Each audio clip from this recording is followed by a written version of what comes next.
My name's Bill Brewer. I live in Hood River, and my daughter lives in Hood River.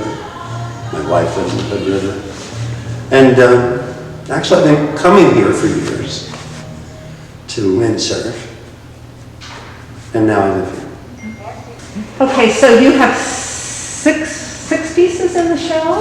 Excellent. 6 pieces. And tell me a little bit about the medium that you use in these pieces. It's acrylic paint, water-based acrylic paint. And some of the time I use it like a watercolor by just adding an extra water so that it, just does what water-based paint will do. And that's nice. Mm-hmm. My studio is not heated, so it could take all day to dry. Wow. It takes some patience, but it makes it a little more interesting in some way. And how would you describe these pieces? Do you feel like there's a general theme to these pieces, or in your work right now that you're doing? People in the landscape. Because when I look at it, they're very dreamlike and mystical. Your work. Do you see them that way, or do you see just people in landscape? I do see them that way. I mean, I want to add that dimension to it. I've been wanting to, I add that to my life. I've been meditating for 48 years. So I'm kind of dedicated to having some kind of inner experience. We were in Mexico, and the water for a while at sunset, the whole sky and water just became one shiny thing, and that's impressive, beautiful. And it appears you use a lot of metallic in your work too, with metallic paint. Can you talk a little bit about that? I love the metallic paint because it makes it interesting if there's not full light, if it's hanging on the wall and there's partial light, or there's just a lamp in the room.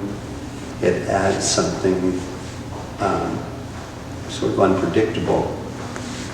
And light from different sources, or the sun's going down or just coming up, it makes it more interesting to look at than just a flat board. Mm-hmm. And I love the gold from those ancient, like Byzantine religious paintings. I'm really moved by that stuff.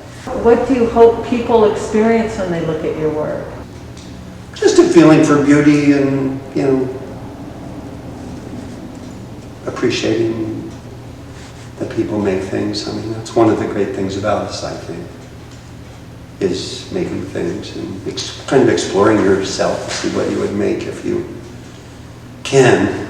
I mean, that's always the project, really, is to see what could I do now? Could I do something interesting or more beautiful or deeper or something that I've done before. So can you tell me a little bit about your process, like what it's like when you walk into your studio and how you work on pieces? I used to start with a white canvas, and then I used to also do layers, squares of color. But now that's when I'm doing more of the watercolor underneath. This metallic gold, or actually it's bronze, when you add a lot of water to it, it separates, kind of, there's a green color that separates from the gold.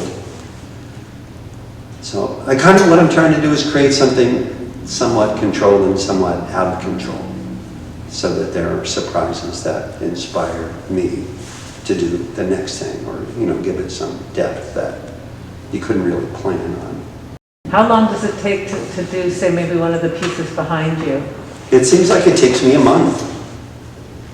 Yeah. I mean, I used to do things that were, and I still do, but in the last, period since I had drawings here, that are more, like I loved, Jim Dubuffet, the French artist who's been around a while. He started out doing collages with butterfly wings. But then he did things that were more like mud, and they're just beautiful. When he would incise the paint with these ugly colors and really scratchy, children-y figures, and paint around it. Just recently I saw one of his, and it's just so incredible to me. So there's a lot of layering that goes in that month time that you're adding layers and colors. And, Yeah, and then waiting for it to dry. Yeah. And then painting around it. It's, usually you don't have to wait long with an acrylic paint, but when you add so much water, and my studio is not heated, it's just a garage attached to our house. So it takes even longer for it to dry. I started drawing. I used to just draw, and then I just painted.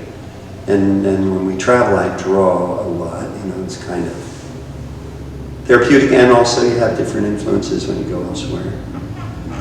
And so those are helpful in starting these, because occasionally I'll have one that I really like, a figure, and so then I draw it in, and then it starts to take on some kind of a theme or an event or meaning of some kind. When I was a kid, I'm reading this book about LSD and psilocybin my friend sent me, just about how it kind of cracks open the world in a sense, and they're getting back to using that for therapy for people, and even people that are afraid of dying. Kind of helps with the fear and gives you a bigger experience. And then also meditation. When I first learned to meditate, I went to Baltimore with this friend. And for some reason, I just got so spacey, and I just came from the health food store, unless maybe somebody put LSD in what I had. And it just took off, and I had what in kind of classical experiences, like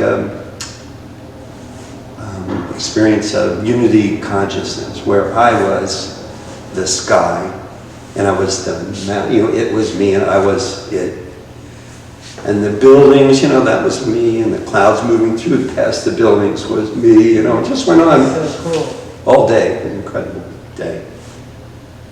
And there's some part of that I try to include. The quietness of it, and the mystery of it, and the whatever brilliance of it.